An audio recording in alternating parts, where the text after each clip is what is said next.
I could blame a lot of people, but I do blame myself. I voted for this nonsense in the sort of vain hope that there was actually some sort of strategy or some sort of plan. I do regret voting at all. I wish I'd just stayed right out of it. Well, My only saving grace is I drew a horrible image on my polling card, and hopefully it didn't go through at all, but I expect it did. what persuaded you to go in that direction then? So I guess relentless gaslighting from the media. Right. I'm a Daily Mail reader. I read it because I understand it. I do read The Guardian. I like it. I know they don't have a paywall, but you have to keep signing up to read stories and stuff.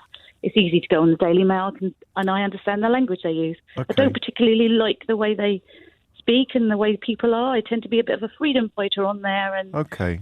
But that is I your could change opinions. So it's a simple ease of access, really, that explains. Yes. Yeah. And they did. They relentlessly gaslighted us. And it's not about people. Where I come from, it's not a desirable area to live. Nobody wants to be here. But all our work went. All the factories went. We lost the Tam Brands factory. We lost sewing factories.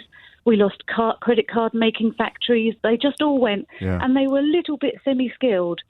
So we've gone from just working in supermarkets and finding jobs where we can and driving.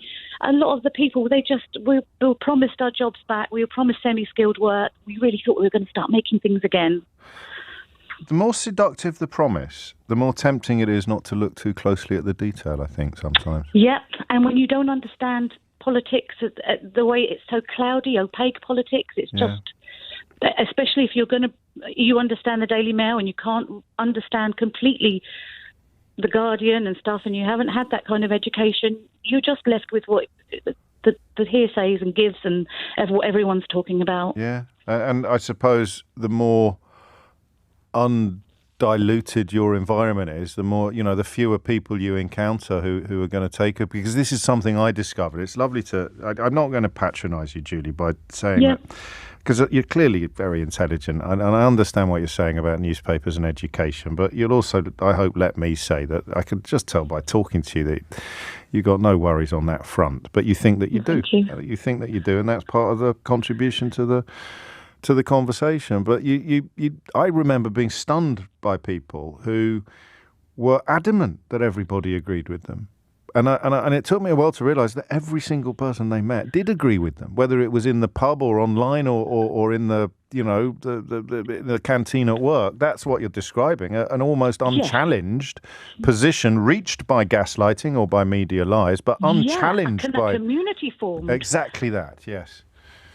And it became part of people's identity. We all,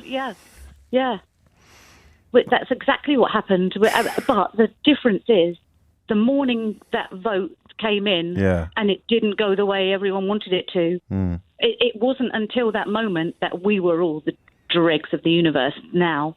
How do you mean? It wasn't. I remember my sister, she didn't know whether to vote Brexit or Remain. Yeah. She was really flip-flopping right until the very last minute. And then she chose to vote Remain. And then as soon as the vote came in the next day, it was all... the tables had turned, and there was a gang of nastiness on everyone that had voted Brexit. For whatever reason, it just completely turned. Okay. And then we were all like turds in the swimming pool. But we weren't before that. Well, I think today's been helpful, hasn't it, for reminding us of all the because I'll use your phrase once. There were some very big turds in our swimming pool who were very, very, very prominent Brexiters, and those shouldn't. Yeah, they shouldn't have been allowed. No, they shouldn't have been allowed in the swimming pool in the first place. Let alone afforded a special lane and a synchronised swimming coach. But this vote was too big for us. Yeah, yeah. Was for me. I wasn't qualified to vote in the referendum. No. Not really. I would be now, but I wasn't then. I could blame a lot of people, but I do blame myself. I voted for this nonsense in the sort of vain hope that there was actually some sort of strategy or some sort of plan, some master plan that would kick in once we left. Basically based on my own experiences in the construction industry, where I saw a market flooded with a lot of cheap labour. Now, to be honest, that's probably more to do with unscrupulous UK employers than it is to do with the poor people trying to earn a crust. I'll tell you what, mate, it was a lonely furrow making that point. Because I remember driving through Hammersmith, of all places, and seeing workers congregating on a street corner being picked up in the morning by crews. And I thought, that's the problem. That should be illegal. I think it was actually illegal, but that was not a consequence of being in the European Union. It was a consequence of letting employers do whatever the hell they wanted, which is, of course, what all of the think tanks that encourage Brexit do, as long as the employers are enormous rather than just small operators. Absolutely. And I think it was easy to get tied up in all of that as an argument, failing to realise and remember that these things are best changed from within. And if you're not inside something, how can you change it?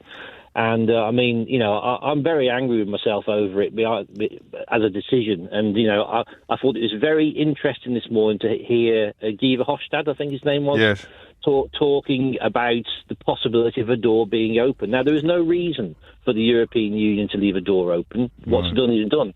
But I believe that they could start by opening that door. They could start a sensible debate in this country that could bring all politicians who are completely failing to identify with it and recognise it for fear of losing votes, that the EU could put this thing firmly back on the table. And they could do that. Now, because there would be benefits for everybody and all of that, but what it would do for this country is it would stop the deniers, and there are so many of them, and unfortunately most of them are running the country. Do you not think it needs to go a bit further? I mean, I don't know how much further it needs to go, but what point would Jacob Rees-Mogg say to the BBC, actually, do you know what? I don't think I will come on today. Well, he won't. I don't suppose he ever would, but then who cares? Ta-ta. And don't let the door hit you on the backside on your way out. I don't think I look at Starmer's position a lot, and I understand it. I have some sympathy with it, but it's far from undiluted sympathy. I don't know that it's a fear of losing votes that's the problem. I think it's still a fear of how many of the same mouthpieces that sold Brexit would treat a politician publicly acknowledging its complete idiocy. Because you've got the egos of newspaper owners, you've got the orders of Rupert Murdoch, you've got the Paul Dacre over at the Daily Mail. These people are never, ever, ever going to take responsibility for the consequences of their actions, which means that they will go after anybody who's pointing out the consequences of their actions like a rat up a drain pipe, Andy. True, but who has the evidence and who does not? And that's what we've got to focus on now. That was true in 2016, mate, and it wasn't enough for you. Or it wasn't actually, was it? No, it was. That's not fair. It was contradictory forecasts, some of which were coming from experts and some of which were coming from idiots. But how could you tell the difference at the time when most of the media was treating them as equal and opposite forces? That's why I don't think you should be angry with yourself, Andy. What if I pushed you? If I pushed you to put a name on the list, not your own? Well, it's got to be Boris, isn't it? But as a flagship, I wanted to vote for somebody who would pull the trigger one way or another because I thought the damage that was being done politically to this country was horrendous. Having said that, I was foolish to believe that there was a plan, and I bought into that, and I feel daft for it now. I blame the Eurosceptics in the Tory party way back to when Cameron and he had the referendum to pacify the right wing of the party because UKIP were taking all of his votes. And it was the most ridiculous referendum we could have held on a 50-50 basis. Yes. It should never have been 50-50 on such an important matter. And it's the likes of the Eurosceptics in the party, like Peter Bone, Bill Cash, Rees-Mogg. It's the old guard. Who were there all along and managed to move over a period of 20 or 30 years from relatively ridiculous to the driving seat of the entire party. So I've known Bill Cash since I was a kid. Yes. I'm very good friends with his youngest son and remain so. But I kind of thought, Bill's a good egg. I like Bill. It can't be that bad. I even read his book on the Maastricht Treaty, would you believe, Josephine? That's loyalty. And I did that thing. I wouldn't put him in the same category as Peter Bone and Rees-Mogg. Maybe wrongly, maybe I'm being naive or unduly loyal. But he was one of the people that made me think, well, it can't be quite as bad as everybody else says, because good old Bill's written books about it. He really knows what he's talking about. He thinks it's going to be brilliant. That's the danger. The people that you kind of semi-trusted or that you didn't look at askance telling you it was going to be a good idea.